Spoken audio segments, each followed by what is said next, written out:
Bom dia, irmãos. Graças a Deus por mais um dia, mais um momento de estudo que temos dos livros da Bíblia, o estudo panorâmico que estamos fazendo, e graças a Deus por podermos aprender um pouco mais da nossa Bíblia, como que funcionam algumas coisas de forma geral, como que os livros foram escritos, como que eles se encaixam dentro da história de tantas histórias, né, e tantos momentos. E hoje nós vamos dar início à série de livros dos profetas menores. Nós temos aqui o nosso primeiro livro dessa série e nós vamos aprender um pouquinho sobre a questão de Oséias, mais um profeta enviado por Deus para poder falar ao seu povo. E neste momento a gente já está até um pouco acostumado com a história do povo de Deus. E vocês vão ver que mais uma vez os problemas se repetem, as confusões se repetem e as promessas do Senhor se repetem na vida do seu povo, do povo de Israel. Então, como eu falei, nós vamos falar um pouquinho sobre o livro de Oséias. Essa altura nós já deveríamos estar bem acostumados e bem obedientes aos mandamentos de Deus, porque já foram vários livros por onde a gente passou falando sobre as histórias das desobediências do povo de Deus e das consequências dessas desobediências e das promessas que o Senhor foi fazendo ao seu povo no decorrer da história. Todas elas relacionadas à obediência ou desobediência do seu próprio povo. O que chama a atenção no livro de Oséias, que a gente vai ver hoje, é que esse livro ele tem um ensinamento sendo passado no capítulo 1 até o capítulo 3, e esse ensinamento ele é passado através de uma analogia da história do próprio casamento fracassado de Oséias. E a gente vê essa analogia, a relação desse problema que Oséias teve no casamento dele, a gente vê a relação com Israel, entre Israel e Deus. E a gente vai ver um pouco do porquê que esse livro profético traz uma aplicação, uma explicação muito boa com relação à questão do relacionamento, tanto conjugal quanto do povo de Deus com o próprio Deus. Isso faz com que algumas coisas sejam mais fáceis de serem entendidas nesse livro e mais fáceis de serem estudadas, haja vista que no começo do livro ele traz para a gente essa historinha e nós vamos estudar um pouco dela hoje também. Mas para começar, vamos começar com o que a gente já está acostumado. Vamos falar um pouquinho de nome. Gente, Oséias ele tem o nome... É o livro que tem o nome do próprio autor, do próprio profeta Oséias. No original é Hoshea, não sei se pronuncia assim, mas estamos aí. E o nome significa salvo. Oséias significa salvo. E é um nome muito interessante, e a gente vai ver como que isso se encaixa na história hoje deste livro. Temos também na Septuaginta já o Ossi, que é Oséias. E nós temos na Vulgata Latina, a LXX, o mesmo nome da Septuaginta. Quando chegou no português, fizeram a tradução ali para ficar mais fácil de ser pronunciado, como vários nomes da Bíblia. Acontece isso com vários nomes da Bíblia, então nós temos o livro de Oséias. E a autoria e composição deste livro é um pouco mais fácil do que de alguns livros pelos quais a gente já passou. O compositor é o próprio Oséias, o livro inteiro é uma obra do profeta, O Oséias ele era filho de Beeri e ele profetizou no reino das 10 tribos, o tal do reino do norte, que a gente já vem falando aí também há vários domingos sobre essa questão dos dois reinos, que o reino de Israel, que o reino se dividiu. E Oséias ele estava ali junto do pessoal do reino do norte, ali naquelas 10 tribos que ficavam ali mais ao norte. Ele é quase todo composto também, gente, por poesia. É uma linguagem poética que Oséias usa. Não é também o primeiro livro que a gente vê, né, sendo escrito em linguagem poética. E Oséias, ele também foi escrito dessa forma. O livro, ele é mais ou menos um compilado de todos os ensinamentos que Oséias fez ao longo de 25 anos de ministério e palavras que ele deu ao povo, e num certo momento ele compilou todos esses ensinamentos neste pequeno livro. Não é tão pequeno assim, se a gente comparar com outros ali, né? Outros profetas menores, mas ainda assim é um livro um pouco pequeno, e ele fez isso. Ele esteve durante o reinado de alguns reis. É muito fácil a gente identificar isso lá no capítulo 1. No capítulo 1, Oséias fala quais foram todos os reis pelo qual ele passou. Tem ali, nos dias de Uzias, Jotão, Acás e Ezequias, reis de Judá, então é falado. E nos dias de Jeroboão, filho de Joás, rei de Israel. Esse Jeroboão, gente, é Jeroboão II. Lembra lá da nossa aula de reis. Teve o primeiro Jeroboão e teve o segundo Jeroboão. Esse rei a qual Oséias fala e explica mais ou menos algumas coisas com relação ao momento em que ele vivia, é o rei Jeroboão II. E isso traz para a gente com mais clareza qual foi o período mais ou menos aonde o livro de Oséias foi escrito.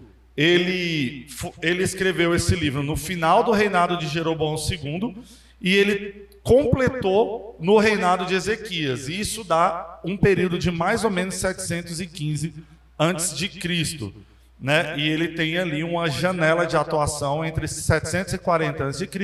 e 715 a.C., que dá mais ou menos 25 anos de ministério.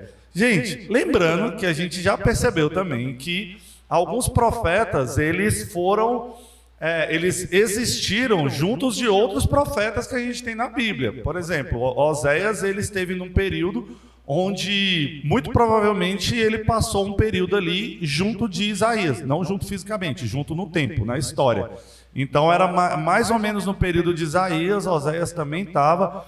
Lembra que aula passada ou 2 aulas atrás a gente falou que o Daniel, ele foi profeta lá dentro do palácio, no exílio, enquanto o outro profeta estava lá do lado de fora no exílio, e outro profeta estava lá no povo, lá na nação de Israel, durante o mesmo período. Então é comum acontecer isso, e com Oséias acontece também. Ele esteve ali mais ou menos no mesmo período de Isaías. E o que é que esse livro traz para a gente? Bem, Oséias, ele tem suas divisões que são relativamente até simples da gente fazer. E como todo livro, né, nós vamos conhecer um pouco das divisões do livro de Oséias, mas dessa vez a gente vai conhecer um pouco da vida de Oséias, para que a gente possa entender por que o livro é dividido dessa forma. Não são todos os livros, gente, não são todos os livros proféticos que trazem grandes informações sobre a vida de seus autores. A maioria dos livros proféticos não traz assim grandes informações sobre a vida. Os que trazem a gente até conhece com mais facilidade, né? Que tem Ezequiel, a gente tem Daniel, todas as historinhas de Daniel ali, as crianças já escutam desde pequeno, né? A Jujuba e o Cezinha provavelmente já escutaram algumas ou vão escutar. Mas não são todos os livros proféticos que trazem histórias da vida dos seus autores, assim, bastante história, contando pedaços grandes da vida deles. Mas Oséias não. Oséias, ele traz, sim, algumas histórias e algumas informações importantíssimas sobre a vida de Oséias, informações até interessantes e, digamos, bem complicadas da gente entender, mas a gente vai ver todos os propósitos em volta dos acontecimentos da vida de Oséias. Então vamos lá. Oséias, ele viveu no Reino do Norte, como eu já falei, e ele viveu cerca de 200 anos depois da separação do reino. Quando o reino se separou, se vocês lembrarem um pouquinho da aula de reis, vocês vão lembrar que logo depois de Salomão, né, o reino ficou um só, gente, pouquíssimo tempo, viu? Durante poucos reis ali. Foram 3 e já separou. E quando passou de Salomão, teve a separação, e Oséias ele viveu mais ou menos uns 200 anos depois dessa separação. Ele foi chamado para falar durante o reinado de Jeroboão II, né? E esse Jeroboão II foi um dos piores reis que Israel teve. A nação ela estava afundada em idolatria. Vai parecer um déjà vu, gente, as coisas que eu vou falar aqui, mas vamos lá. A nação ela estava afundada em idolatria e ela já tinha sido dizimada pelo Império Assírio. Eles já tinham dominado, destruído algumas tribos, já tinha feito uma confusão, e foi nesse momento que Oséias foi levantado. No ministério de Oséias, nós vemos também a manifestação da graça de Deus, né? Após as tribos serem destruídas, o profeta ele foi enviado, e o seu grande propósito foi revelar o amor de Deus por uma nação pecaminosa e rebelde. Então a gente vai ver que, mais uma vez, Deus promete agir com misericórdia para com o seu povo. E ele fala da nação sobre um simbolismo muito interessante, e é isso que está lá no capítulo 1 ao capítulo 3. O simbolismo que ele fala com relação à nação é de uma esposa infiel, como nação que cometeu um adultério espiritual. Ele apela para que o povo se arrependa e volte aos caminhos, né, e saia da iniquidade. E ele fala que Israel passaria por muitos dias em condições incomuns. E a gente já sabe e já estudamos em outras aulas que condição é essa, é o exílio, né? Novamente a gente vê aqui algumas questões relacionadas ao exílio e à dominação do povo de Israel, e Oséias ele vem em testemunha dos últimos dias do reinado de Jeroboão, dias de declínio do próprio reino, dias de destruição de Israel e dias de partida do povo para o exílio. E então, após o exílio, seria demonstrada mais uma vez a misericórdia de Deus para com o seu povo. E é isso que Oséias traz, né? Essas questões a gente vê com bastante clareza ali na primeira parte do livro. Ela ganhou o título de Relação de Deus com o seu povo. Essas questões a gente observa que o povo de Deus continuava a ter problema em seu relacionamento com Deus. E Oséias ele traz aqui a história do seu próprio casamento. Oséias ele foi casado com uma mulher chamada Gomer, e a história traz que eles tiveram 3 filhos e as coisas começaram a se complicar. Gomer, ela comete adultério, e Deus diz para Oséias que, apesar da infidelidade de Gomer, ele deveria encontrá-la, pagar as dívidas dela para com os seus amantes e entregar seu amor e fidelidade a ela mais uma vez. Vocês imaginam essa situação, gente? Vocês se imaginam nessa situação? Vamos apertar um pouco mais. Ela largou Oséias com seus 3 filhos, foi viver uma vida de adultério, arranjou dívidas e complicações na sua vida, e aí você vai ter que levantar a sua poltroninha e lá no meio da confusão onde Gomer está, onde sua esposa está, pagar as dívidas que ela fez, que ela se meteu, que ela arranjou, né, e restaurar o seu casamento e declarar o seu amor e a sua fidelidade à esposa infiel. Essa é a história que é trazida aqui nessa primeira parte do livro de Oséias. E por que isso tem a ver, diz respeito a uma relação de Deus com o seu povo? Primeiro que essa história ela tem um propósito. Ela é um símbolo profético. Ela trata sobre o casamento violado, porém um casamento restaurado, né? Ela trata o casal como um casal a qual um problema aconteceu, mas a restauração também aconteceu. E tudo isso conta a história de Deus com o seu povo, o povo de Israel. Deus, ele tem sido para com Israel, a gente tem visto durante várias aulas que Deus tem sido um marido fiel para com Israel. E Deus, ele constantemente tem restaurado a sua aliança com o povo de Israel. A gente vem vendo isso já há algum tempo. E essa história, ela mostra para a gente de forma muito clara e objetiva como que funciona a relação de Deus com o seu povo. Ele resgatou o povo da escravidão do Egito, ele os levou para o Monte Sinai, onde fez uma aliança com eles, e ele pediu o que para o seu povo? Fidelidade. Ele também levou o seu povo para a terra prometida, e ele continuou exigindo do seu povo apenas a fidelidade. Mas o povo, ao invés de adorar ao Deus da libertação, o Deus que tirou eles da terra do Egito, da escravidão, eles começam a adorar Baal, eles começam a se misturar e fazer casamentos a qual Deus pediu para que eles não fizessem. Eles começam a idolatrar, e a idolatria não é só com Baal, vai aumentando ali, eles vão idolatrando vários outros deuses e outras questões vão acontecendo.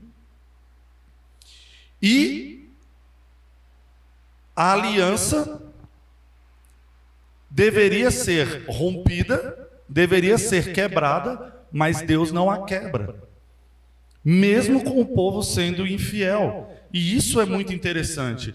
Quando Deus fala para Oséias ter essa atitude para com Gomer, ele está mostrando que essa mesma atitude ele tem para com o seu povo. Uma atitude de restauração de um povo que não merecia. Deus, em sua misericórdia, ele não quebra a aliança. E Deus fala que vai buscar Israel novamente e que renovará a sua aliança. É isso que Deus fala através do profeta Oséias. E por que ele faz isso? Por causa do seu próprio amor, da sua própria compaixão, da sua própria fidelidade. Não é merecimento do povo. Viram a história do divórcio de Oséias? É um paralelo com essa história.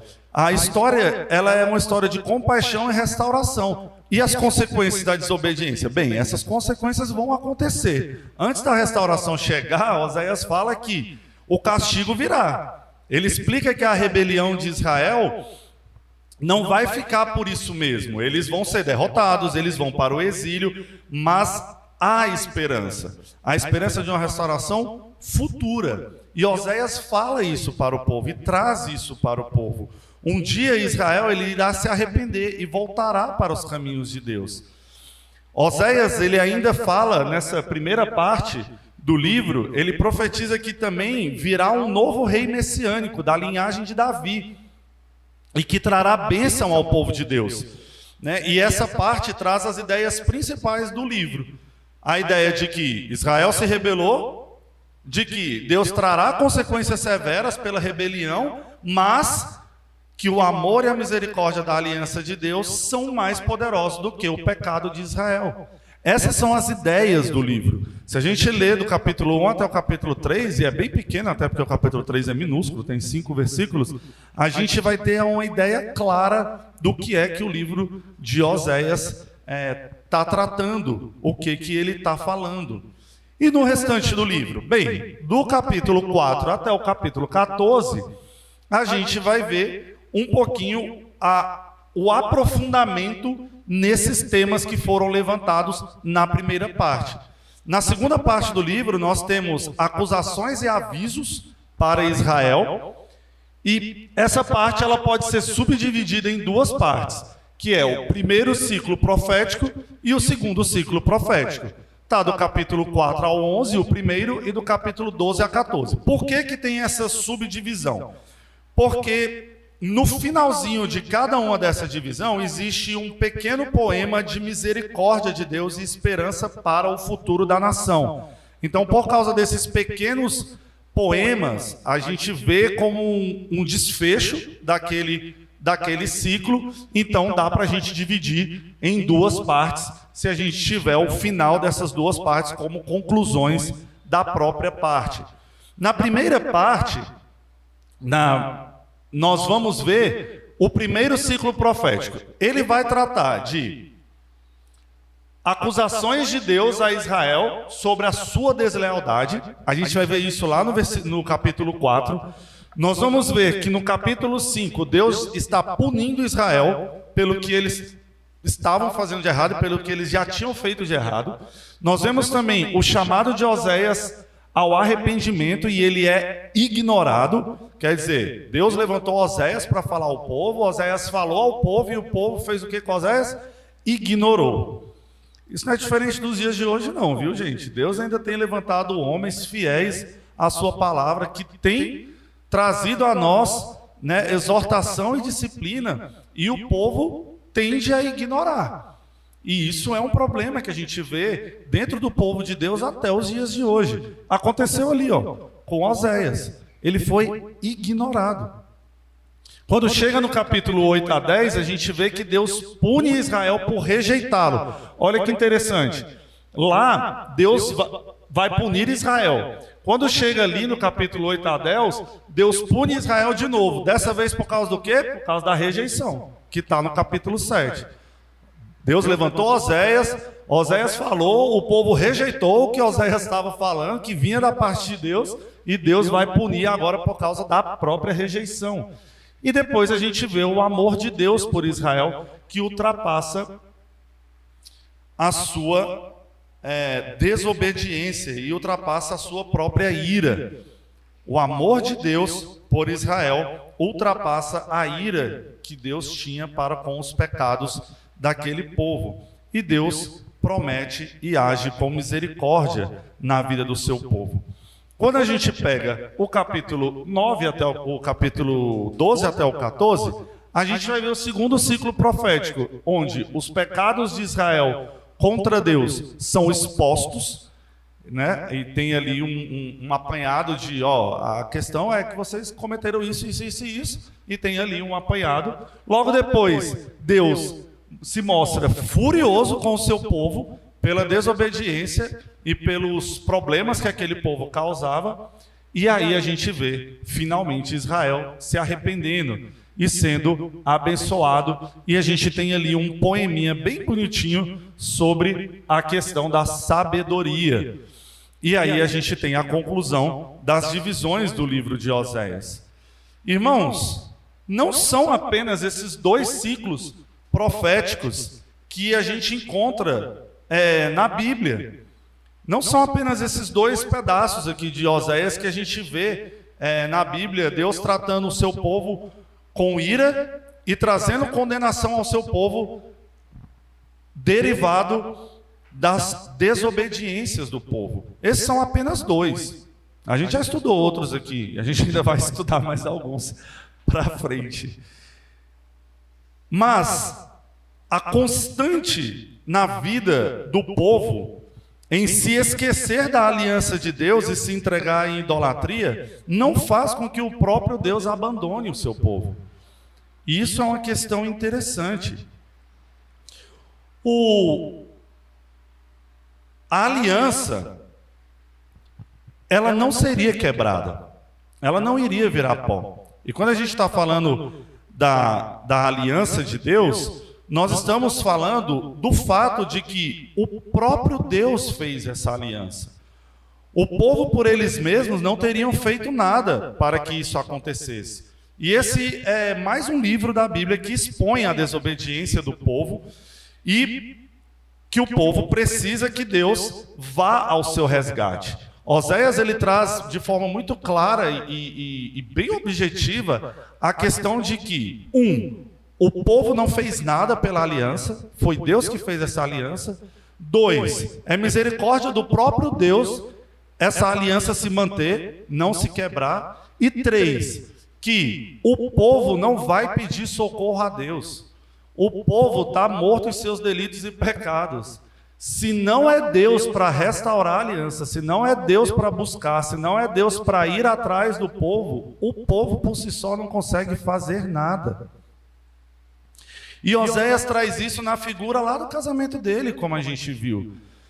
Gomer pediu para ser salva dos problemas que ela estava se metendo? Gomer não pediu. Ela estava lá. Oséias que falou, você vai levantar. Deus que falou a Oséias, você vai levantar e você vai lá restaurar o seu casamento. Você vai lá tirar Gomer do meio da escravidão dos pecados dela mesma. Você vai lá pagar as suas dívidas. E já está começando a ficar um pouco claro sobre o desfecho da nossa reunião, da nossa aula, quando a gente fala bastante sobre a questão do pagamento das dívidas, o pagamento das ofensas. Ele foi até sua esposa, a adúltera, restaurou a sua sorte, e a gente vê aqui a questão do mover e do agir de Deus. Esses ciclos proféticos que vêm logo após essa história, eles se tornam um pouco mais fáceis de serem entendidos quando a gente lê a própria história. E aí vamos ler um pouquinho dessa história. Vamos abrir lá em Oséias capítulo 3. E vamos ler juntos. São só 5 versículos, é bem pequenininho. A gente vai ler a promessa do Senhor para com Israel. E esse é o prisma de toda a profecia do livro de Oséias. Vamos ler? Leiamos. Disse-me o Senhor, vai outra vez, ama uma mulher, amada de seu amigo e adúltera, como o Senhor ama os filhos de Israel, embora eles olhem para outros deuses e amem bolos de passas. Comprei-a, pois, para mim, por 15 peças de prata e 1 homer e meio de cevada. E lhe disse, tu esperarás por mim muitos dias, não te prostituirás, nem serás de outro homem, assim também eu esperei. Porque os filhos de Israel ficarão por muitos dias sem rei, sem príncipe, sem sacrifício, sem coluna, sem estola sacerdotal ou ídolos do lar. Depois tornarão os filhos de Israel e buscarão ao Senhor, seu Deus, e a Davi, seu rei. E nos últimos dias, tremendo, se aproximarão do Senhor e da sua bondade. Isso aí resume quase tudo com relação ao livro de Oséias. Ele traz aqui para a gente o Senhor falando diretamente ao seu povo, que o seu povo ficava amando outros deuses, amando bolos de passas. Eu gosto muito de uva passa, deve ser muito gostoso, mas tem gente que não gosta muito não. Talvez não se encantasse pelos bolos de passas. Mas é uma relação bem direta com a promiscuidade espiritual. O seu povo, né, se prostituía espiritualmente, amava outros deuses, amava os sacrifícios a outros deuses. Mas quando a gente pega lá no capítulo 5, no versículo 5, a gente vai ver: tornarão os filhos de Israel e buscarão ao Senhor. A promessa ela está aí nesse capítulo 3. E apesar das diferenças, Oséias é igual a todo livro profético. Sua base está na aliança mosaica. A gente já estudou aqui na escola dominical sobre a aliança mosaica. E para o entendimento do livro, nós precisamos entender o que aconteceu lá no Sinai. O livro ele contém uma série de bênçãos e maldições de Deus anunciadas a Israel através de Oséias.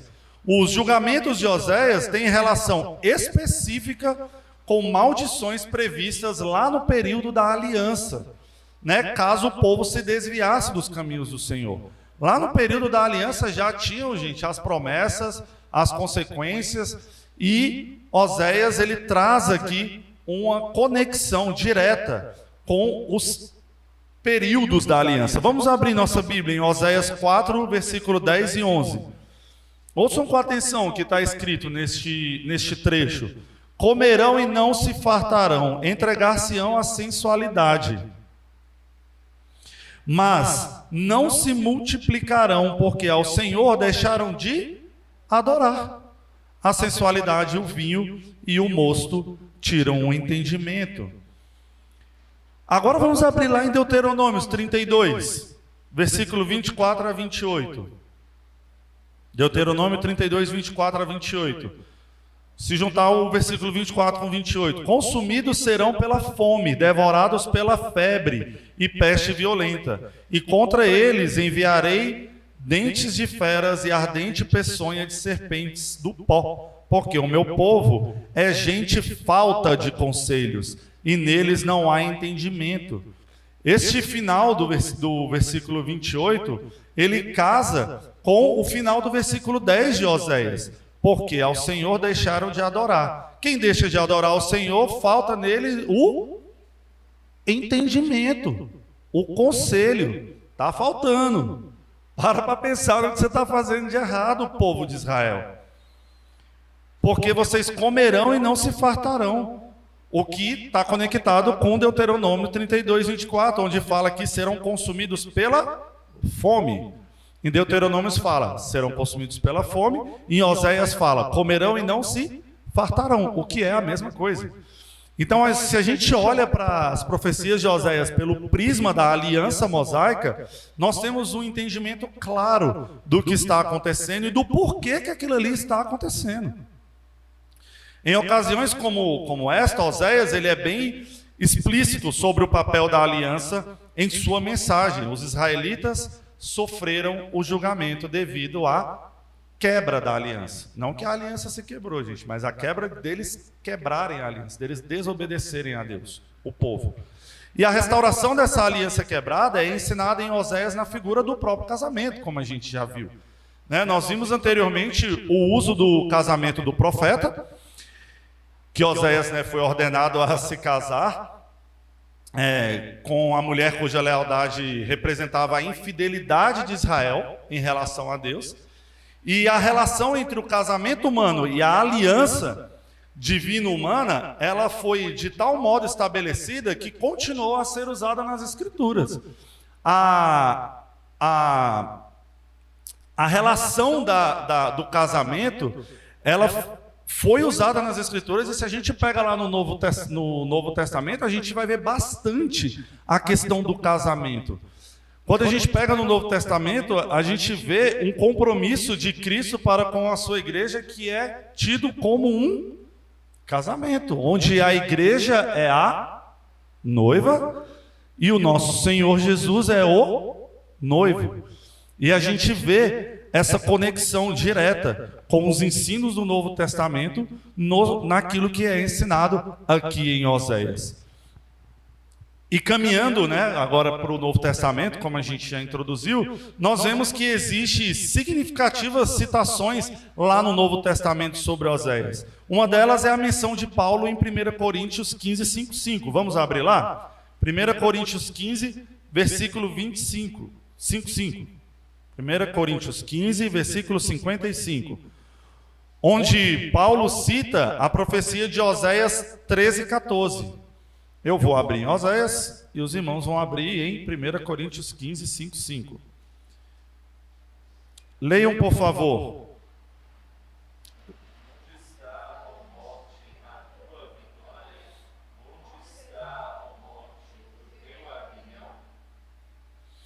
Lá em Oséias 13, capítulo 14. Eu os remirei do poder do inferno e os resgatarei da morte.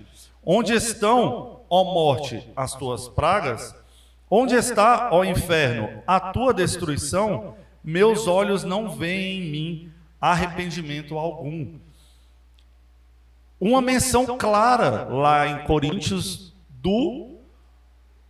das profecias de Oséias, onde a gente vê Paulo falando claramente sobre a questão da morte e do poder que a morte tem, e se ela tem tanto poder assim. E o próprio Paulo responde dentro do próprio capítulo 15, versículo 57. Vamos ler juntos. Continuaram com a Bíblia em Coríntios? Leiamos, 57. Graças a Deus que nos dá a vitória por intermédio de nosso Senhor Jesus Cristo. A morte não tem vitória. E o próprio texto, responde aos questionamentos sobre o poder da morte e o poder do inferno. Graças a Deus que nos dá a vitória por intermédio do nosso Senhor Jesus Cristo. Paulo, ele celebra a vitória de Cristo sobre a morte.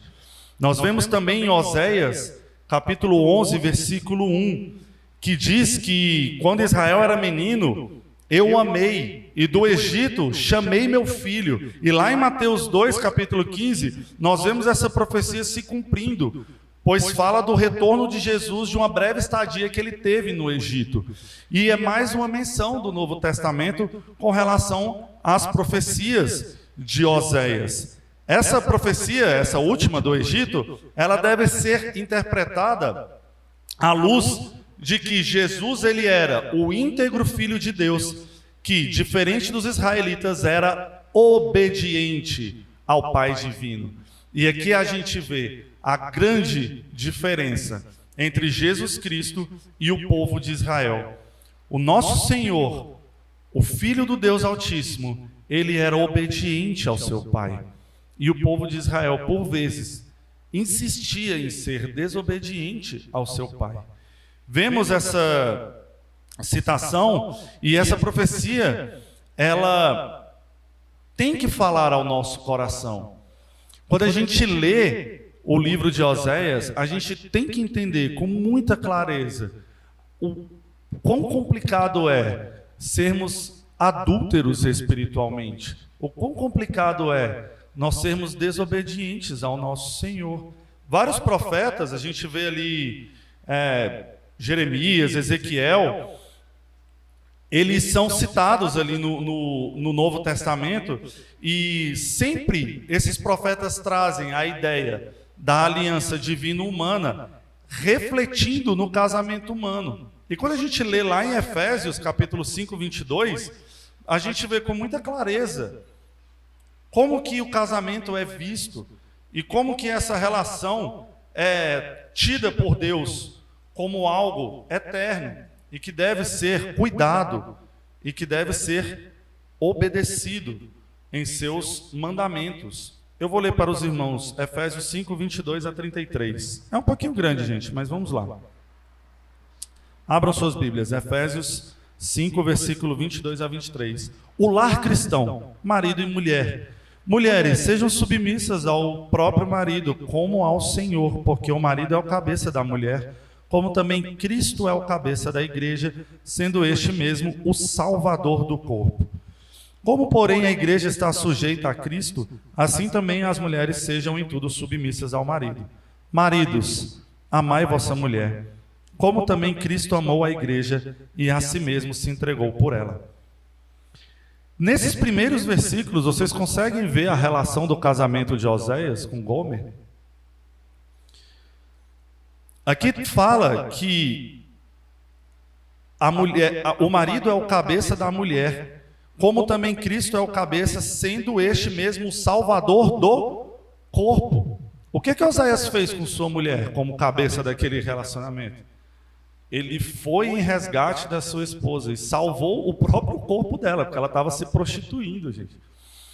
E ele fez isso em detrimento de qualquer amor que Gomer estava dando a ele, ou não? Ou ele a amava e ponto final? Ele a amava. Pelo menos ele teve uma atitude de muito amor, gente, de muito sacrifício pela sua esposa. E aqui traz a mesma coisa. Como, porém, a igreja está... Maridos, amai vossa mulher, como também Cristo amou a igreja e a si mesmo se entregou, para que a santificasse, tendo-a purificado por meio da lavagem de água pela palavra. E a gente vê a relação com o casamento, de Oséias. E a gente vê aqui mais um facilitador para que a gente consiga entender o livro de Oséias, quando a gente lê Efésios, capítulo 5. Para apresentar a si mesmo igreja gloriosa, sem mácula, sem ruga, nem coisa semelhante, porém santa e sem defeito. Assim também os maridos devem amar a sua mulher como ao próprio corpo. Quem ama a esposa a si mesmo se ama, porque ninguém jamais odiou a própria carne, antes a alimenta e dela cuida, como também Cristo o faz com a igreja, porque somos membros do seu corpo. Eis porque deixará o homem a seu pai e sua mãe, e se unirá à sua mulher, e se tornarão os dois uma só carne.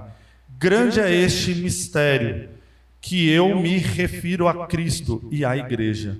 Não obstante vós, cada um de per si também ame a própria esposa como a si mesmo, e a esposa respeite o seu marido.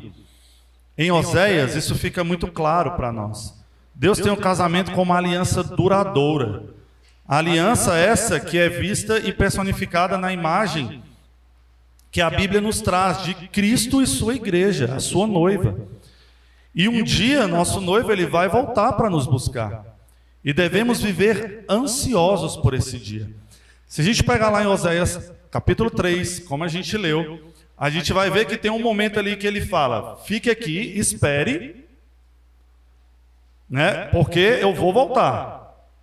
Deixa eu abrir aqui em Oséias, capítulo 3, os versículos 2, 3 e 4.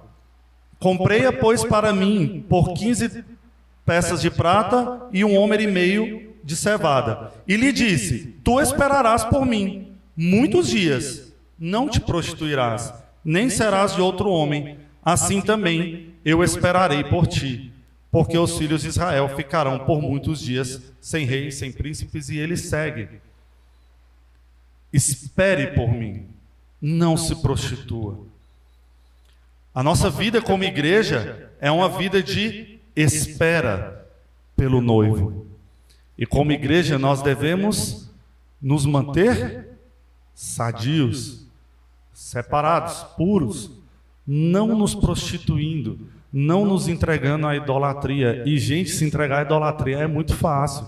A gente tem uma visão de idolatria muito longe assim, do nosso dia a dia. Não, idolatria é você ficar idolatrando Maria, é você ficar adorando deuses que não é Deus. Não, idolatria pode ser qualquer coisa. Idolatria pode ser nosso celular durante o culto, que a gente quer tanto saber o que está acontecendo ali, que a gente não para nem para prestar atenção na palavra, que a gente não para entender, né, o contexto do culto e da adoração ao nosso Deus. Idolatria pode ser uma busca tão desesperada por dinheiro e uma mesquinhez da nossa alma em volta das questões financeiras, que a gente se prostra a arranjar problemas na nossa vida espiritual, porque a gente quer tanto resolver os nossos problemas financeiros que a gente não entende o rumo que a gente está levando a nossa vida. Idolatria pode ser os nossos filhos.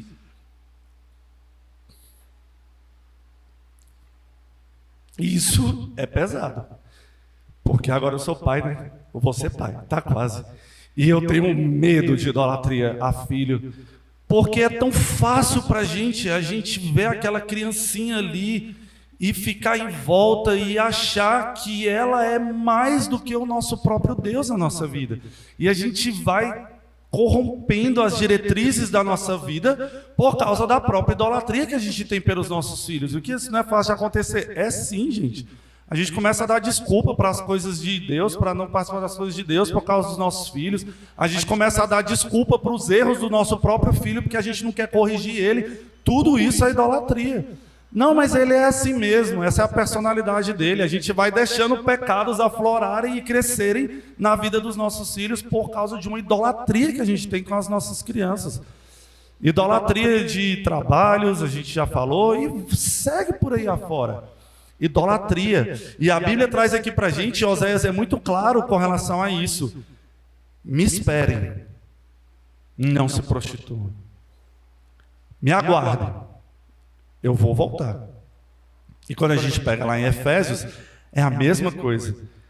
Só que lá em Efésios é um pouco mais claro, porque é a própria menção a Cristo Jesus, falando de que vocês vão ter que esperar. Vocês vão ter que viver esses dias. Vivam o processo de santificação e me aguardem, porque eu vou voltar para buscá-los. E um dia vocês estarão comigo, no lugar onde a idolatria não vai existir, onde os pecados não irão mais te importunar, e até lá, viva uma vida de modo como se Jesus fosse voltar agora. Me esperem, me aguardem, e façam isso de forma ansiosa, anseiem por esse dia. A aliança duradoura, que é vista e personificada aqui, entre Cristo Jesus e a noiva, em um dia em que o nosso noivo voltará para nos buscar, é uma aliança que traz para nós uma ansiedade.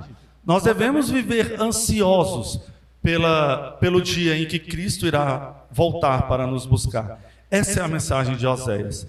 Novamente uma mensagem de condenação, como a gente já tem visto. Novamente uma mensagem de consequências de pecado. Mas novamente uma mensagem de restauração e misericórdia do nosso Senhor por intermédio da salvação de Cristo Jesus. Essa é a mensagem de Oséias. Ele é um livrinho bem interessante, trata da restauração de uma forma bem interessante e trata da idolatria e da prostituição espiritual de forma bem interessante. E nos ensina a vivermos ansiosos pelo dia em que o nosso noivo virá nos buscar. E as nossas dívidas? As dívidas de Gomer foram pagas. E as nossas dívidas também já foram pagas na cruz, onde o nosso rei derramou o seu sangue para nos salvar e para quitar as nossas dívidas. E é por isso que a gente anseia pela volta do nosso Senhor. Vamos orar? Graças te damos, Senhor Deus, porque no livro de Oséias o Senhor nos ensina de forma tão prática e objetiva a relação que nós devemos ter para com o Senhor. O Senhor nos ensina, ó Pai, sobre as consequências da nossa desobediência, do nosso pecado, da nossa idolatria. E o Senhor nos mostra, ó Pai, que o seu Filho Jesus, ao morrer na cruz, pagou as nossas dívidas, nos livrou, ó Pai, da condenação. E isso, ó Pai, é alegria e satisfação para o nosso coração.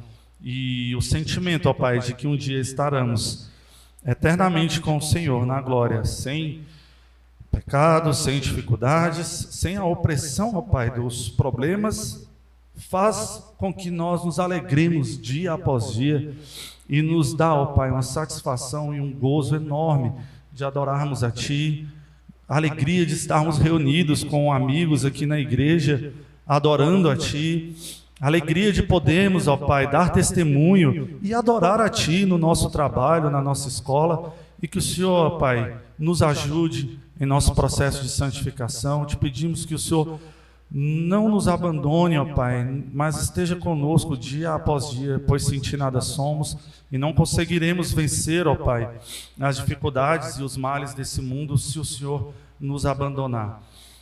Mas a Sua promessa, ó Pai, é de que, uma vez salvos, ó Pai, não há mais condenação, e temos fé que o Senhor vai estar conosco e já está conosco, e também temos fé de que um dia estaremos contigo de forma perfeita e restaurada, e por isso agradecemos a Ti.